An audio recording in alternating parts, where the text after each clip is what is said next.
Bismillahirrahmanirrahim. Assalamualaikum warahmatullahi wabarakatuh. Alhamdulillah wassalatu wassalamu ala Rasulillah wa ala alihi wa sahbihi wa mawala. Asyhadu an la ilaha illallah wahdahu la syarikalah wa asyhadu anna Muhammadan abduhu wa rasuluhu alladzi la nabiyya wa la rasula ba'dah. Faqad qala ta'ala fil Qur'anil Karim wa huwa asdaqul qailin. A'udzu billahi minasyaitonir rajim. Bismillahirrahmanirrahim.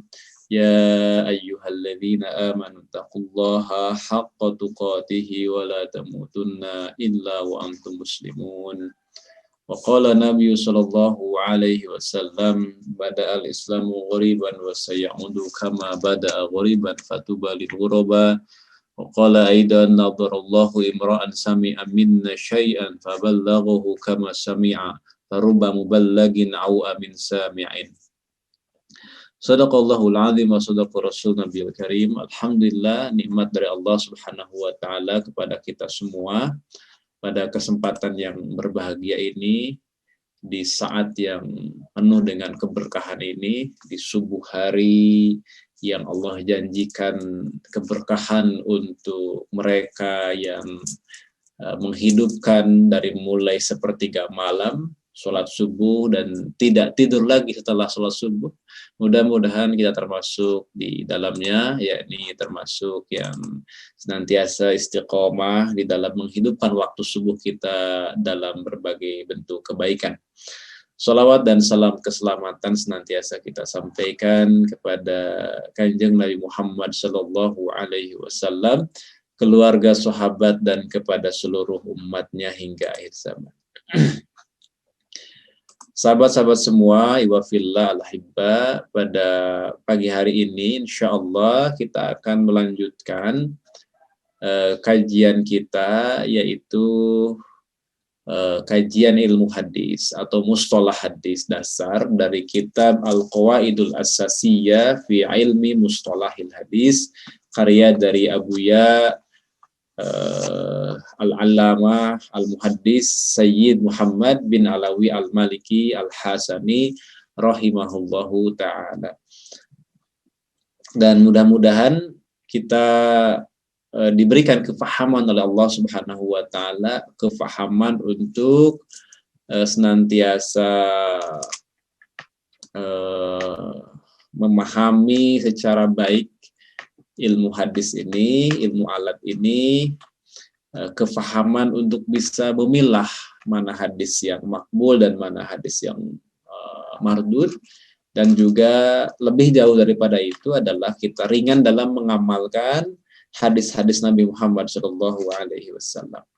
Ya, kita belajar ilmu alatnya agar kita bisa memahami hadis Nabi Shallallahu Alaihi Wasallam, atau lebih tepatnya kita belajar ilmu alat agar kita bisa membedakan mana yang dapat diterima sebagai hujah dan dapat diamalkan, dan mana yang tidak dapat dijadikan sebagai hujah dan tidak dapat diamalkan.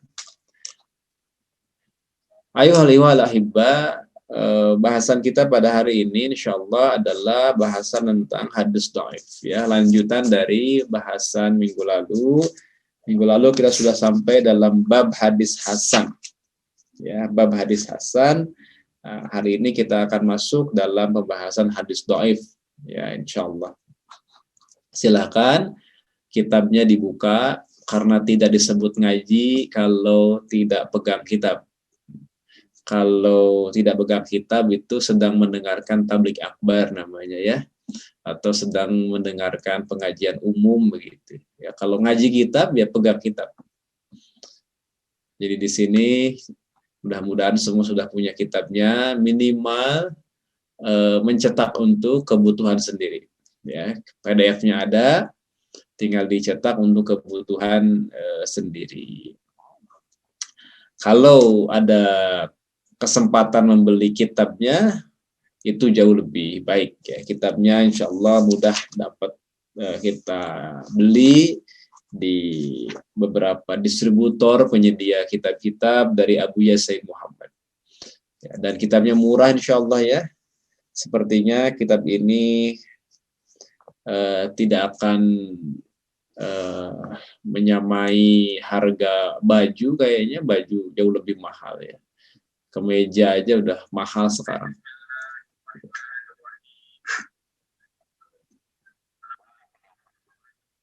Ya, boleh. Sebagai apa namanya, sebagai bukti bahwa sudah memiliki kitabnya, ya boleh di apa namanya, diangkat, coba dinyalakan videonya lalu kemudian diangkat kitabnya. Nah, alhamdulillah. Terutama yang di Zoom ya, yang di YouTube nggak kelihatan. Alhamdulillah sudah ada kitab. Sebagian maksudnya ya, sebagian, tapi masih menutup diri untuk tidak menunjukkan. Alhamdulillah ada ya. Alhamdulillah. Ini sebagai bentuk ihtiram kita kepada ilmu dan kepada ulama dan juga kepada kita. Ya, sebagai bentuk penghormatan kita kepada ilmu, kepada ulama dan kepada kitab. Karena kalau kita mengkaji dalam kitab Tazkiratus Sami wal Mutakallim fi Adabil Alim wal Muta'allim, itu di sana ada banyak disebutkan tentang adab-adab, bukan hanya adab kepada diri sendiri, tapi juga adab kepada ilmu, bukan hanya adab kepada ilmu, tapi juga adab kepada ulama, ya, bukan hanya adab kepada ulama, tapi juga adab kepada kitab. Jadi kitab itu memiliki hak ya, untuk diperlakukan dengan sebaik-baiknya. Agar kita bisa memperlakukan kitab ya dengan sebaik-baiknya, maka tentu saja kita harus apa? Harus punya kitabnya. Ya nggak mungkin kita memiliki adab terhadap kitabnya nggak punya, ya gimana? Tidak mungkin kita mengaplikasikan maksudnya adab kepada kitab kalau kitabnya juga tidak punya. Diusahakan ya semua yang ngaji subuh ini, jalannya panjang ini. Kita baru 9 pertemuan, masih ada banyak pertemuan lagi. Insya Allah sanad kita bersambung sampai dengan Abu Said Muhammad ya. Saya belajar dari muridnya beliau ya. Jadi kitab ini adalah kitab yang insya Allah bersambung langsung kepada mu'alif atau penulis dari kitab ini. Mudah-mudahan dengan begitu makin bertambahlah keberkahan ya, karena kita dalam rangka melestarikan silsilah keberkahan, ibqa'u silsilatil mubarakah.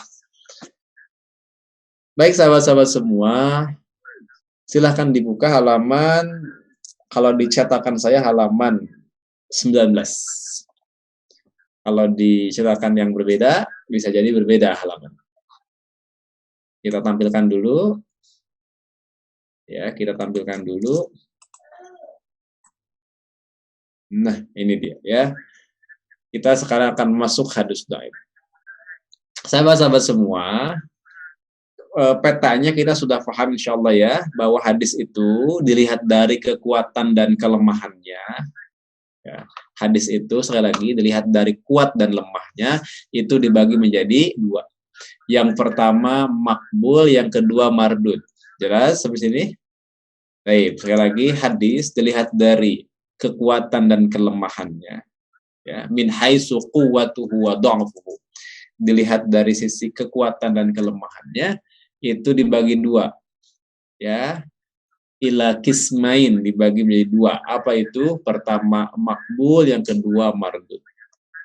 Ada makbul, ada mardud. Paham ya? Makbul adalah hadis yang dapat diterima, sedangkan mardud adalah hadis yang ditolak atau tertolak. Hadis yang makbul berarti diterima sebagai hujah dan diamalkan.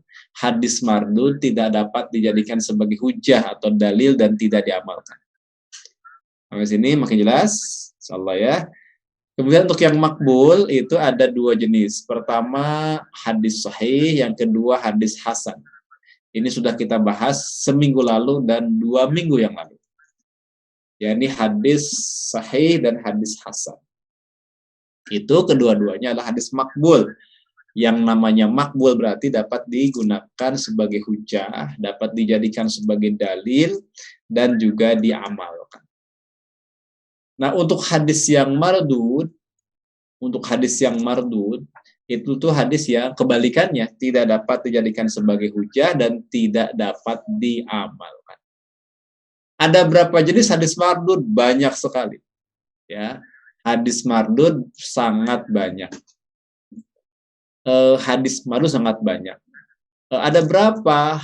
Banyak pokoknya. Para ulama bahkan beda pendapat. Ada yang membagi menjadi ratusan, ada yang membagi menjadi puluhan, ya, banyak sekali. Nah, tetapi para ulama termasuk Al-Hafidh Ibnu Hajar Al-Asqalani tidak menyukai membagi hadis mardud terlalu banyak, seperlunya saja. Ya, makanya kita lebih banyak merujuk kepada pendapat-pendapat Al-Hafidh Ibnu Hajar Al-Asqalani dalam membagi hadis mardud, jenis-jenis hadis yang tertolak tadi itu. Nah, nanti kita akan berkenalan dengan jenis-jenis hadis mardud, baik yang kelemahan itu parah, syadidu dha'fi, maupun yang kelemahannya itu ringan. Nah, jadi ada yang parah, ada yang ringan, kedhaifan. Terus kalau hadis dhaif itu hadis mardud bukan. Oh iya, hadis dhaif itu adalah istilah umum untuk hadis mardud.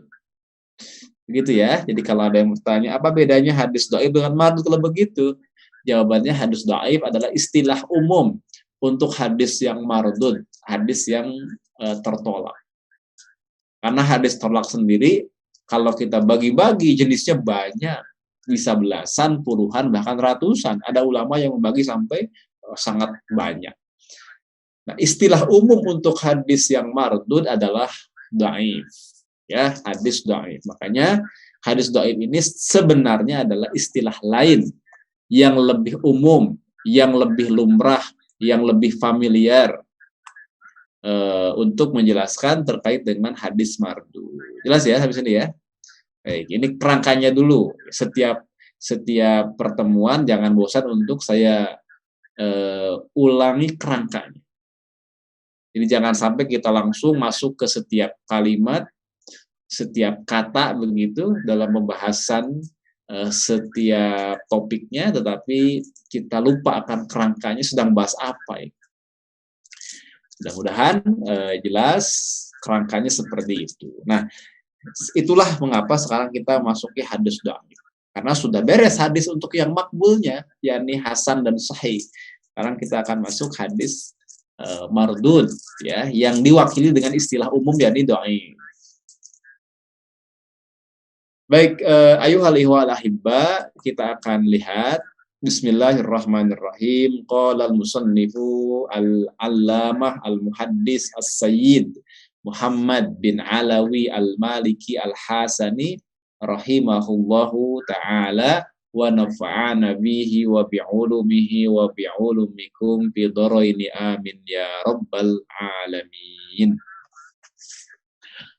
Ad-dha'ifu Ad-dha'ifu lughatan minad-dha'fi au minad-dha'fi bidhammi dhad wa fathiha diddul quwwah wastilahan wal hadisul ladzi lam tajtami' fihi sifatul sahih wala sifatul hasan wa yuqalu lahu al-mardudu.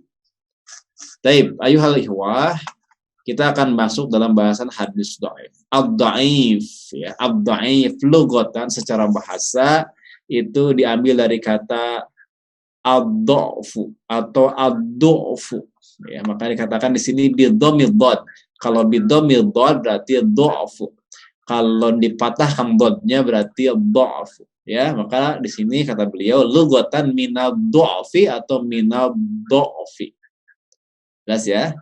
Secara bahasa apa artinya? Yani diddul quwwah, lawan dari kuat.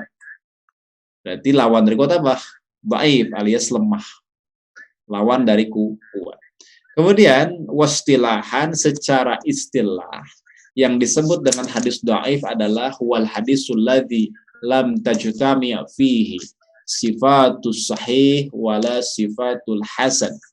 yakni hadis yang tidak terkumpul di dalamnya sifat hadis sahih dan sifat hadis hasan.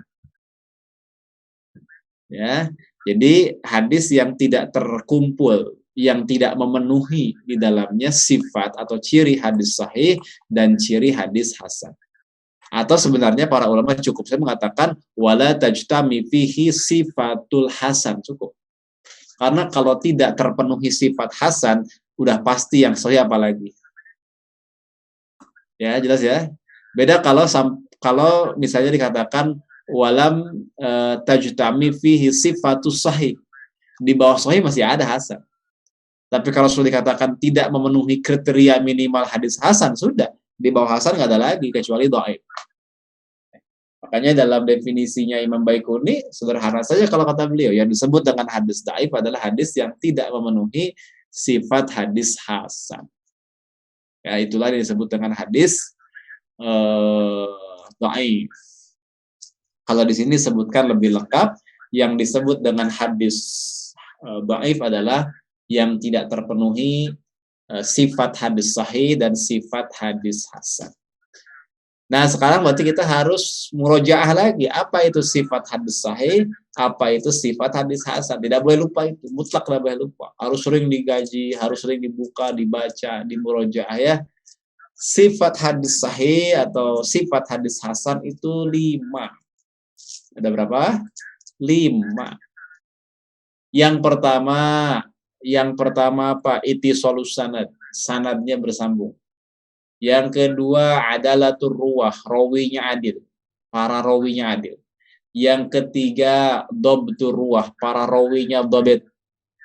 Yang keempat adalah adamus syuduz, tidak ada syadz, tidak ada kejanggalan. Yang kelima adamul illah, tidak ada cacat yang tersembunyi. Jelas ya? Ittisalus sanad, adalatur ruwah atau adalatur rawi, dhabtur ruwah atau dhabtur rawi, kemudian adamu syuzuz wa adamul illah, tidak janggal dan tidak ada cacat. Itulah ciri dari hadis sahih dan hasan. Loh, apa bedanya kalau begitu sahih dan hasan? Kok sama-sama saja? Bedanya di kedhabitan. Kalau hadis sahih, kedhabitannya adalah tamam, ya, tamamu dhabti. Sempurna kedhabitannya. Sedangkan untuk hadis hasan tidak tamam, ya, ringan kedhabitannya. Jadi agak kurang kedhabitannya. Khafifu dhafi. Khafifu dhabti. yakni ringan atau kurang kedhabitannya. Jelas ya? Ini bedanya ada di kedhabitan saja. Makanya kan dalam definisinya adalah bukan sempurna kedhabitan tapi sedikit kedhabitannya. Ya, qalla dhabatuhu. Sedikit atau ringan kedhabitannya. Itu bedanya hasan dengan sahih. Baik. Jadi hadis dhaif adalah hadis yang tidak terhimpun padanya sifat-sifat hadis hasan, ya, apalagi sifat hadis sahih. Wa yuqalu lahu al-mardudu, dikatakan ya terhadap hadis dhaif itu adalah hadis mardud. Terus ya. Jadi dikatakan terhadap hadis dhaif itu adalah hadis mardud. Sekarang kita berikan contoh. Kita akan berikan contoh. Ini contoh yang beliau sampaikan dalam kitab ini. Misalnya atau contohnya ya. Hadis anna nabiyya sallallahu alaihi wasallam tawaddaa wa masaha 'alal jawrabain. Hadis ini diriwayatkan oleh Abu Daud, ya, rawahu Abu Daud, oleh Imam Abu Daud. Dalam apa? Dalam kitab Thaharah, dalam bab Thaharah.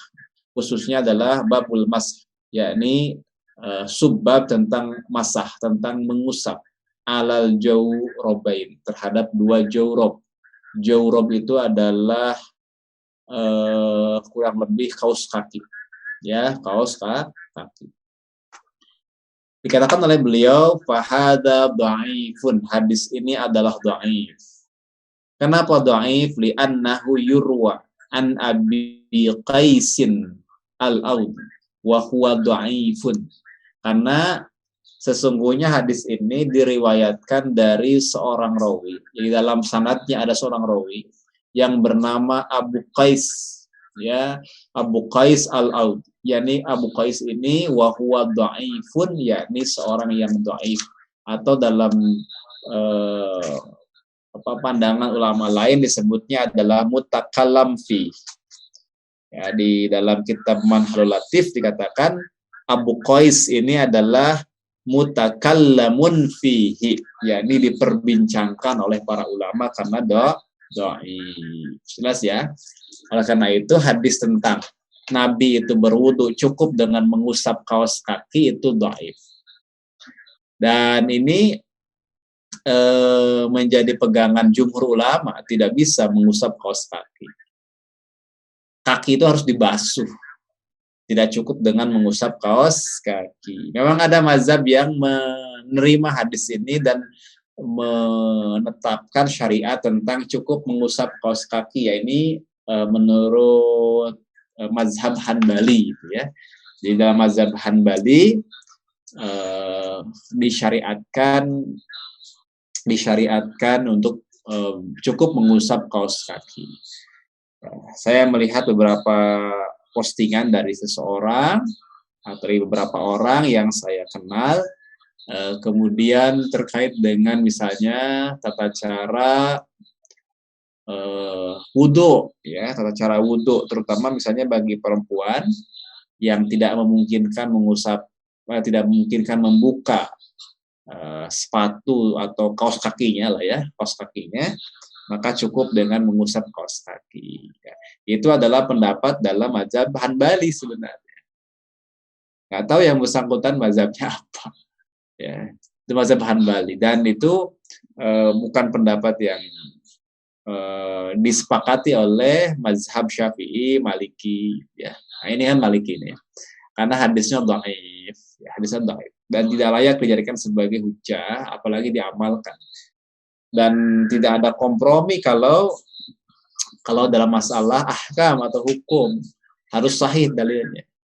Dhaif ringan tuh nggak bisa digunakan. Dhaif ringan masih bisa digunakan kan dalam apa? Dalam fadhailul a'mal, di dalam keutamaan amal, di dalam targhib wa tarhib, ya, dalam motivasi, ancaman, begitu ya. Kalau dalam ahkam nggak bisa. Makanya kita harus betul-betul tertib, terutama dalam konteks fikih ya, harus tertib. Jadi saran saya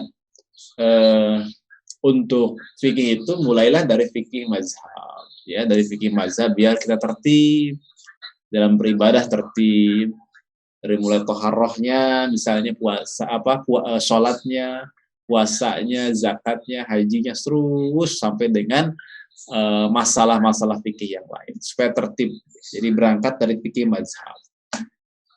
Jadi jangan berangkat dari searching di internet. Nah, kalau dari searching nanti repot. Hukum mengusap kaos kaki, ya. Hukum mengusap kaos kaki di dalam wudu misalnya. Oh, nanti akan muncul itu. Ya, akan muncul situs-situs yang memang rankingnya itu tinggi. Saya juga punya website, tapi ya begitu ya, entah ranking keberapa. Di dalam pencarian Google pasti yang muncul adalah web-web tertentu. Yang tak jarang itu sering didominasi oleh pandangan-pandangan yang sebenarnya tidak jumhur di Indonesia. Ya, pandangan-pandangan yang tidak jumhur di Indonesia.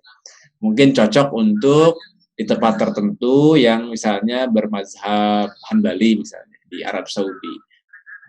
Ya. Itu ya, itu contoh saja. Kita tidak bahas isi dari hadisnya, tapi kita bahas kenapa hadis ini dikatakan dhaif. Dhaif karena Abu Qais yang itu dhaifun atau mutakallam fi, ya. Kita lanjutkan. Aqsamuhu, pembagian dari hadis dhaif. Pembagian dari hadis dhaif itu sebenarnya banyak, ya. Dan kalau kita banyakkan ya banyak, sedikitkan ya sedikit. Kita ambil saja pendapat yang dari Al-Hafidz Ibnu Hajar ya, beliau tidak begitu suka untuk merinci-rinci terlalu banyak, terlalu panjang terkait dengan pembagian hadis dhaif. Ya, seperlunya saja. Aqsamuhu pembagiannya, ikhtalafal ulama fi taqsimihi wa awsalahu ba'duhum ila wahid wasamanin qisman wa ba'duhum ila tis'atun wa arba'in wa ba'duhum ila isnan wa arba'in. Jadi menurut beliau ya, para ulama itu berbeda pendapat di dalam membagi hadis dhaif ini. Bahkan sebagian ulama katanya sampai membagi menjadi 81. Ya, 81 bagian. Ada juga yang membagi menjadi berapa tadi? 49 bagian. Dan sebagian yang lain membagi menjadi 42 bagian. Jadi banyak ya pembagian hadis dhaif itu atau hadis mardud itu. Walakin akan tetapi kullu hadhihi taqsimati la tufidu ta'ilan. Faqad qala Ibnu Hajar inna dzalika ta'abun wa laisa wara'ahu arabun. Nah, ini kata beliau ya. Jadi begini, ya, begini. Walakin akan tetapi ya, semua dari taksimat ini, semua dari pembagian ini, ya yakni yang mengatakan sampai 81 atau 40-an tadi itu, sebenarnya kata Abu Yasin Muhammad, la tufidu ta'ilan, tidak memberikan banyak manfaat. Ya, tidak memberikan banyak manfaat, kata Abu Yasin Muhammad. Demikian juga menurut ulama yang lain. Ya, tidak memberikan banyak manfaat, dibagi sampai berpuluh-puluh tadi itu ya. Faqad qala Ibnu Hajar, sungguh telah berkata Ibnu Hajar, yakni Al-Hafidz Ibnu Hajar Al-Asqalani rahimahullahu taala, beliau mengatakan inna dzalika ta'abun wa laisa wara'ahu arab. Kata beliau ya, pembagian tersebut itu ta'ab, melelahkan. Ya, apa? Melelahkan. Jadi tidak berfaedah lah ya, melelahkan. Bahkan dikatakan di sana dan tidak ada keperluan di balik itu. Laisa wara'ahu arab. Tidak ada hajat di balik itu untuk mengetahui. Terlalu rinci-rinci begitu. Jadi tidak memiliki faedah yang banyak, melelahkan dan tidak ada kepentingan untuk mengetahui di balik itu semua. Begitu ya. Jadi nanti kita akan bagi seperlunya saja untuk hadis dhaif ini, insyaallah.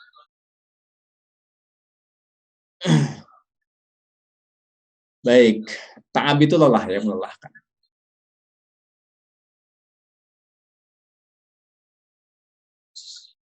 Kemudian berikutnya adalah beliau melanjutkan di dalam bahasan masih pembagian hadis hadis dhaif ini, beliau mengatakan ala anna haula'i alladzina ikhtalafu fi taqsimihi lam yusammu lana min anwa'ihi illa qalilan. Ya, beliau menjelaskan ya, di samping itu gitu, mereka yakni para ulama itu berselisih di dalam memberikan nama dari berbagai macam kedhaifan tersebut. Selain tidak ada keperluan juga kata beliau ala anna haula illadzina ikhtalafu fi taqsimihi. Jadi di samping itu semua begitu, sesungguhnya para ulama yakni mereka itu para ulama berbeda pendapat fi taqsimihi dalam pembagian. Ya, lam yusammu lana min anwa'ihi illa qalila ya. Tidak memberi nama dari berbagai macam kedhaifan kecuali sedikit. Ya. Lam yusammu lana, tidak memberikan nama kepada kita min anwa'ihi dari bagian-bagian itu illa qalila, kecuali sedikit. Nah, itulah yang sedikit itulah yang kita akan pelajari ya, tidak yang banyak-banyak. Kemudian beliau mengatakan walam yukhassisu likulli halatin min halati dha'fi isman muayyanan. Lalu beliau menyampaikan bahwa tidak pula memberi nama tertentu untuk setiap keadaan dari sekian keadaan dhaif. Ya, tidak juga mengkhususkan gitu pada setiap keadaan, pada keadaan-keadaan kedhaifan hadis isman muayyanan, satu nama tertentu, enggak juga gitu. Karena itu memang betul kata beliau bahwa itu adalah la tufidu ta'ilan, tidak memberikan manfaat banyak ya. Kalau harus merinci-rinci terlalu dalam, terlalu rinci, terlalu detail ya, sampai membagi hadis menjadi beberapa hadis dhaif menjadi beberapa bagian sampai puluhan misalnya. Ya, demikian. Mudah-mudahan dapat dipahami. Kemudian berikutnya adalah hukum hadis dhaif. Hukum hadis dhaif itu seperti apa? Nah, di sini singkat saja. Kalau dalam kitab beliau yang lain, yakni Al-Manhalul Latif, itu banyak ya, agak banyak pembahasan. Di sini singkat. Hukum hadis dhaif. Al-hadisu dha'ifu la yajuzu al-ihtijaju bihi fil aqaidi wal ahkam wa yajuzul amal ya wa yajuzul amalu bihi fil fadaili wat targhibi wat tarhibi wa zikril manaqib bisyurutin mufassalatin fi mawadhi'iha. Beliau menyampaikan bahwa hadis dhaif la yajuzu, tidak boleh al-ihtijaju bihi fil aqaidi wal ahkam. Tidak boleh kita menjadikannya sebagai hujjah. Tidak bisa dibuat hujjah, tidak bisa dijadikan sebagai dalil fil aqaid, di dalam akidah, wal ahkam, dan juga dalam hukum-hukum. Baik akidah atau hukum enggak boleh. Ya, sekali lagi, la yajuzu al-ihtijaju bihi fil aqaidi wal ahkam. Tidak boleh. Dalam akidah dan dalam hukum-hukum. Tetapi para ulama masih mengatakan wa yajuzul amal. Masih boleh untuk beramal bihi dengan hadis dhaif fil fadaili. Dalam fadail. Apa fadail itu? Dalam keutamaan amal. Ya, untuk memotivasi amal ya.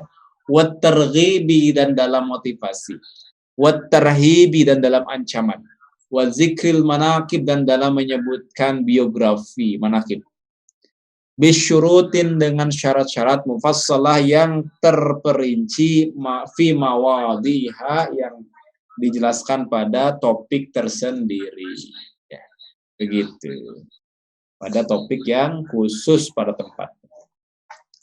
Sahabat-sahabat semua, wafilah dirahmati Allah Subhanahu wa taala, dalam kitab beliau yang lain, ini udah selesai ya, hadis dhaif dalam bahasan kitab Al-Qawaidul Asasiyah itu beres segini, ringkas saja. Ya, ringkas saja. Nah, saya tambahkan faidahnya dalam kitab beliau yang lain, ini kitabnya. Ya, ini adalah Al-Manhalul Latif fi Usulil Hadis Syarif. Manhalul Latif di dalam usul hadis asy-syarif. Masih karya dari Abu Said Muhammad bin Alawi Al-Maliki Al-Hasan. Kalau ini kan kitabnya ringkas ya. Ini ringkas kitabnya. Kemudian kalau ini jauh lebih lengkap, lebih tebal. Saya tambahkan beberapa faedah dari kitab beliau yang lain.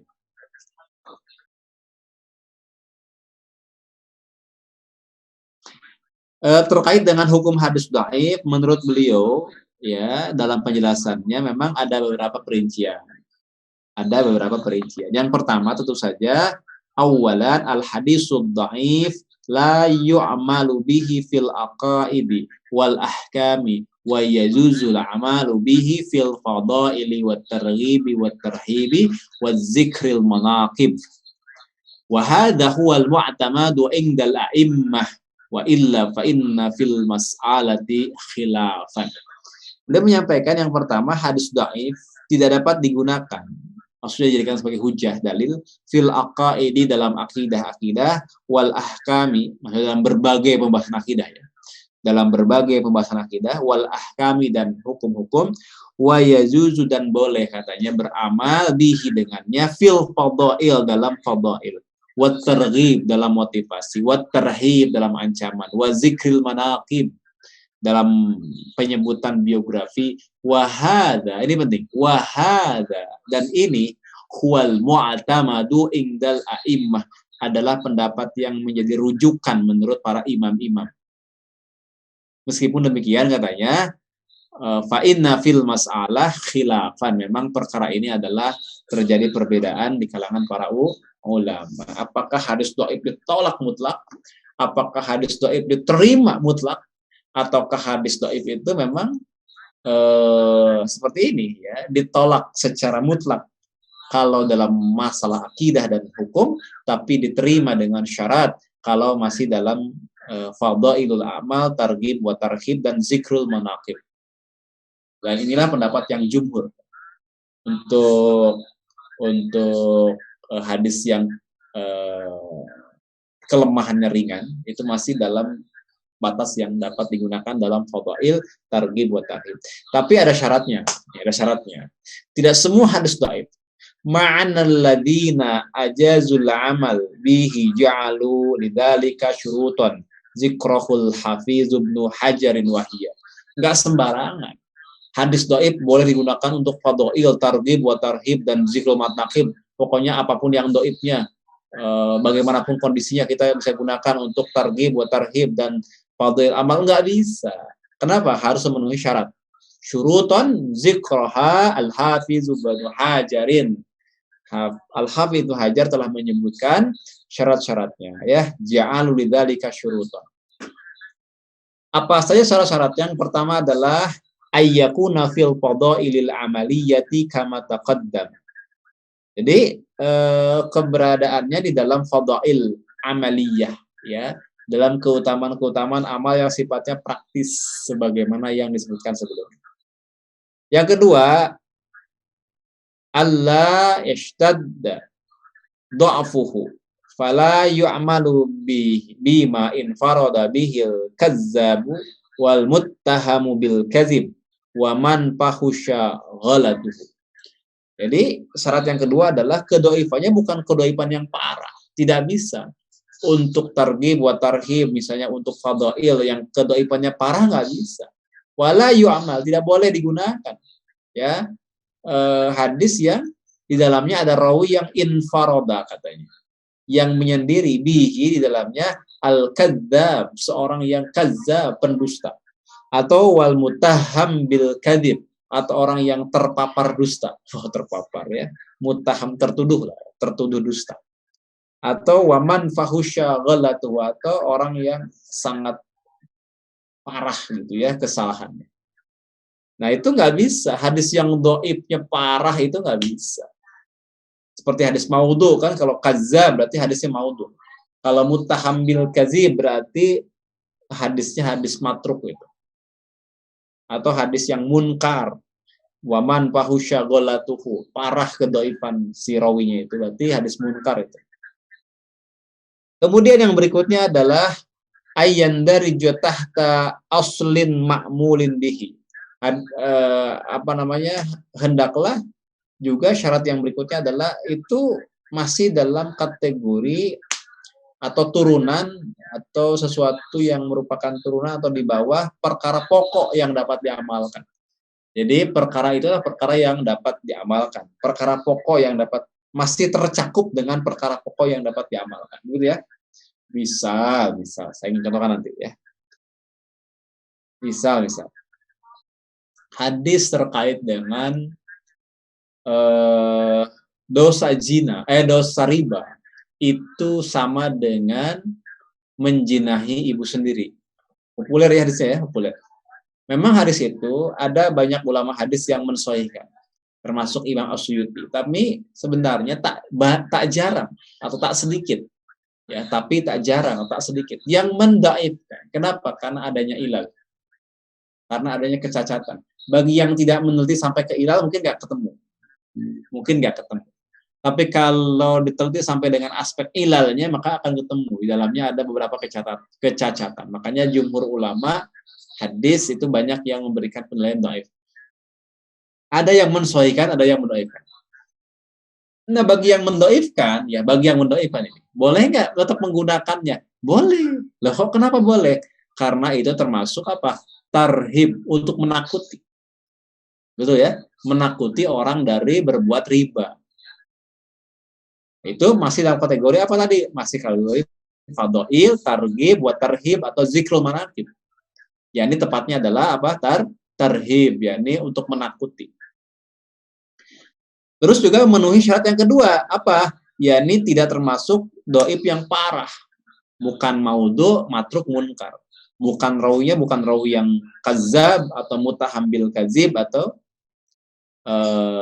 fahusya ghalatuhu, bukan. Yang parah kedoibannya, bukan. Itu hanyalah cacat dari aspek tertentu saja. Ya, ada ilat, misalnya. Cacat tersembunyi atau disebut dengan ilat.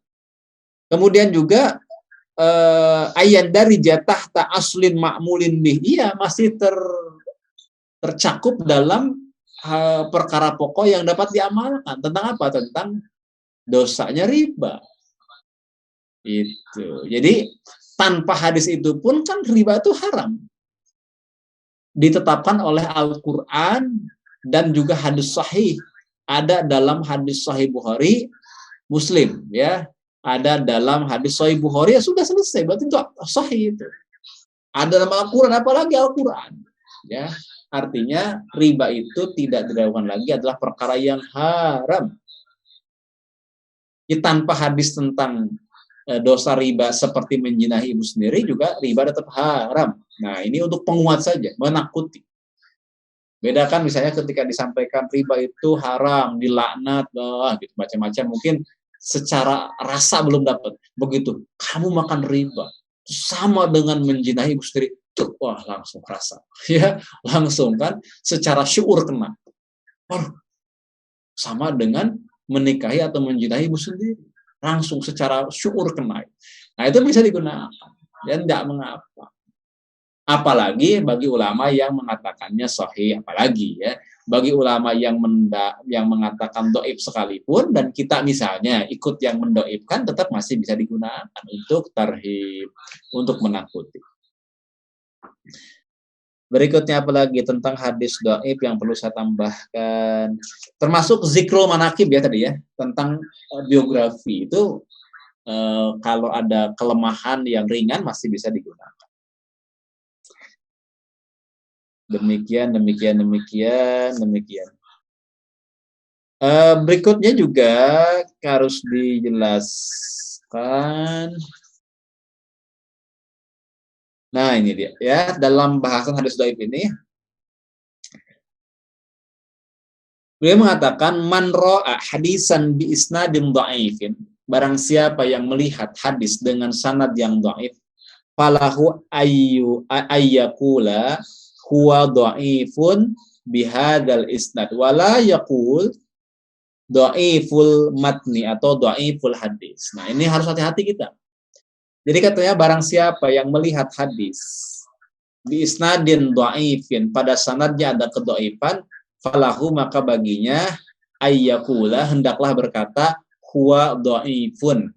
Ini ada dhaif bihadzal isnad, dengan sanad ini. Nah, jadi kalau yang dhaif itu baru sanadnya, kita harus katakan dhaiful isnad. Dhaif sanadnya atau dhaifun bihadzal isnad. Dhaif dikarenakan sanadnya ini. Jadi kita tidak boleh mengatakan apa? Tidak boleh mengatakan dhaiful matan atau dhaiful hadis, nggak boleh. Kenapa? Karena baru meneliti, mengetahui sanad. Sedangkan untuk menilai sebuah hadis tidak hanya mempertimbangkan misalnya itisolu sanadnya, tapi juga kita harus melihat apanya? Rawinya, ya, keadilannya, kedobitannya. Dan itu juga belum cukup, masih harus ada aspek lain. Apa itu? Mengecek apa ada tidaknya syad, kejanggalan, atau apakah ada tidaknya ilat atau kecacatan. Contoh misalnya ada hadisnya apa? Hadisnya sahih secara sanad. Lantas kita katakan hadis ini Sahih secara mutlak nggak boleh, jangan dulu. Cukup katakan hadis ini sahih secara sanad, sahihul isnad. Karena boleh jadi ketika digabungkan dengan perkara lain, ya digabungkan dengan jalur yang lain maksudnya, ya dengan turuk yang lain, turuk ukhra, ternyata bertentangan dengan riwayat lain yang lebih thiqah. Maka hadis yang awalnya sahih dari sanadnya karena bertentangan dengan hadis lain, dengan riwayat lain, dengan jalur lain yang lebih thiqah, maka hadis ini menjadi syadz. Dan hadis syadz adalah dhaif. Begitu ya. Atau sebaliknya, hadisnya dhaif secara sanad. Jangan katakan hadis ini dhaif secara mutlak. Jangan dulu, cukup katakan hadis ini dhaif secara sanad. Kita juga harus himpun jalur lain, ya, jalan-jalan yang lain, apakah mutabinya ataukah syawahidnya. Karena boleh jadi hadis yang awalnya dhaif secara sanad ternyata dikuatkan oleh jalur yang lain. Maka statusnya naik kalau begitu kan, menjadi sahih li ghairihi, atau sahih karena banyaknya jalan. Sahih karena apa? Bikasratit turuq, dengan banyaknya jalan. Jadi disinilah pentingnya nanti kita mempelajari terkait dengan jam'u turuq, yakni menghimpun jalur-jalur hadis. Berarti kita harus mengetahui ta'adud turuq, ta'adudnya jalan-jalan periwayatan hadis. Ya.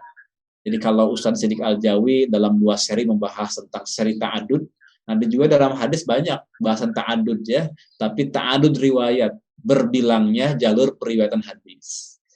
Kalau kata Ustaz Siddiq Al-Jawi ta'adud itu mubah, maka kalau dalam ilmu hadis mengetahui ta'adud hadis itu wajib. Wajib. Jadi kalau nanya ke saya, Ustaz bagaimana mempelajari ta'adud? Wajib. Ya, wajib ya. Yakni ta'adud riwayat ya, jalur-jalur atau berbilangnya jalur-jalur hadis. Karena tanpa ta'adud kita tidak mungkin bisa mengetahui adanya syawahid dan mutabi. Tanpa adanya ta'adud tidak mungkin kita mengetahui hadis ini syadz atau tidak. Tanpa ta'adud tidak mungkin kita mengetahui hadis ini ada cacatnya atau tidak ya. Jadi harus mulai belajar ta'adud. Dia maksudnya mempelajari ta'adud ya. Ta'adud turuq, ta'adud riwayat. Nanti insya Allah ada waktunya. Sekarang masih pengetahuan dasar dulu.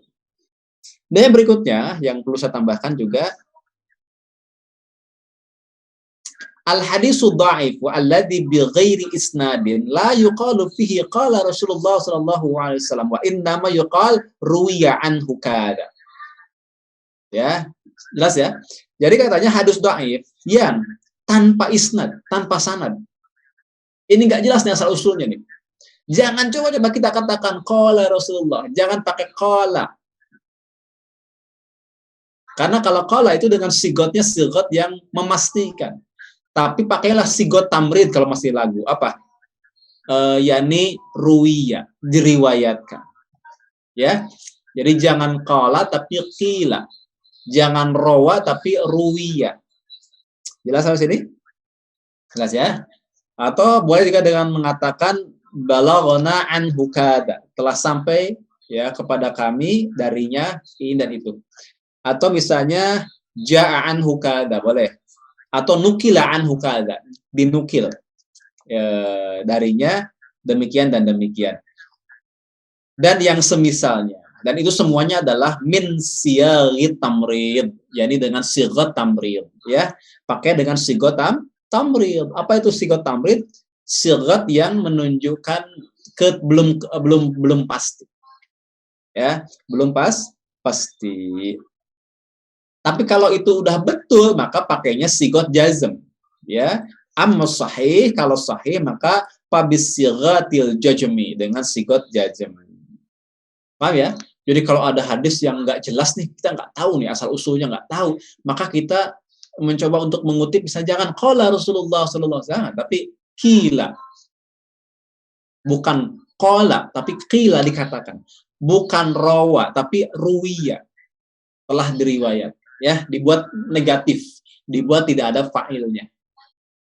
Ya, dibuat negatif, dibuat sigot tamrid. Terakhir, masih dalam bahasan beliau di sini.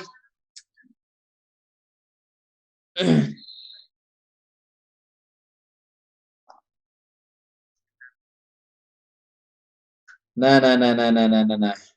Ini juga penting untuk kita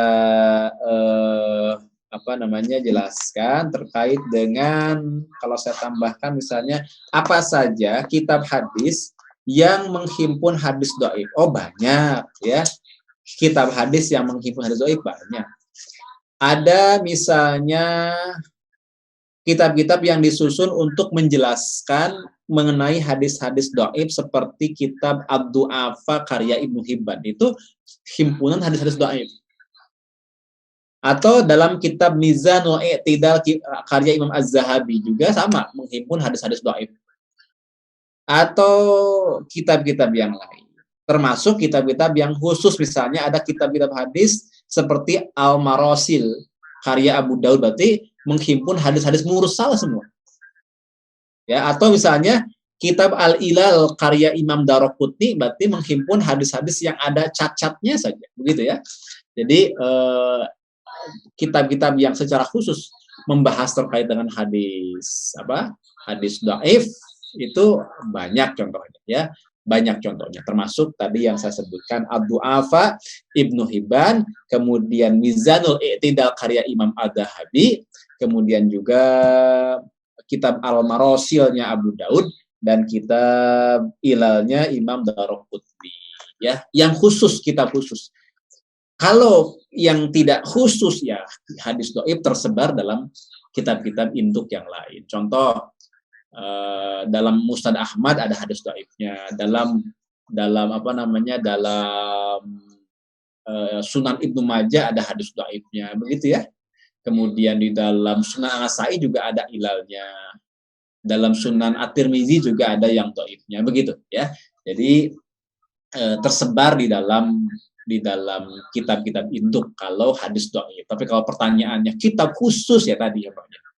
Ad-Du'afa Ibnu Hibban, Mizan I'tidalnya Az-Zahabi dan yang semisalnya.